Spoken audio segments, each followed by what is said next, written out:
की लड़ाई, शिक्षा की लड़ाई कौन लड़ेगा? हम लड़ेंगे, हम लड़ेंगे। एकता की लड़ाई कौन लड़ेगा? हम लड़ेंगे, हम लड़ेंगे। दलितों की लड़ाई कौन लड़ेगा? हम लड़ेंगे, हम लड़ेंगे। पिछड़ों की लड़ाई कौन लड़ेगा? हम लड़ेंगे, हम लड़ेंगे। एकता भाईचारे की लड़ाई कौन लड़ेगा? हम लड़ेंगे, हम लड़ेंगे। बाबा साहब अमर रहे, अमर रहे, अमर रहे। बाबा साहब अमर रहे, अमर रहे, अमर रहे।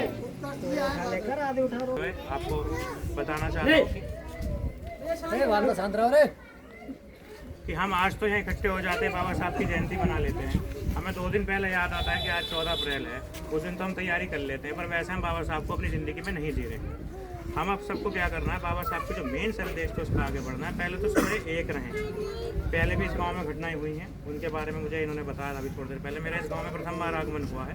मेरा सबसे एक तो पहले एक रहें, कहीं बिगड़े नहीं, कहीं बटे नहीं।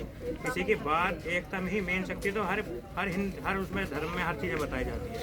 बाबा साहब का भी जो मेन जो उद्देश्य था, जो इन्होंने बताया, इसमें थोड़ी गलती थी। बाबा साहब ने कहा था संगठित रहो, शिक्षित बनो, फिर संघर्ष करो। पहले संगठित रहो, सारे एक होकर रहो।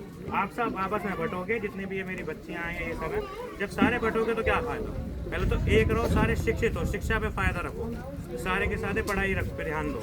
ये भाजपा सरकार या जो भी सरकार, मैं किसी को नहीं कहता, कोई भी जो सामंतवादी जो विचारधारा की सरकार है, बड़ी बिरादरियों की सरकार है, ये बिल्कुल नहीं चाहेगी कि आप लोग पढ़ें।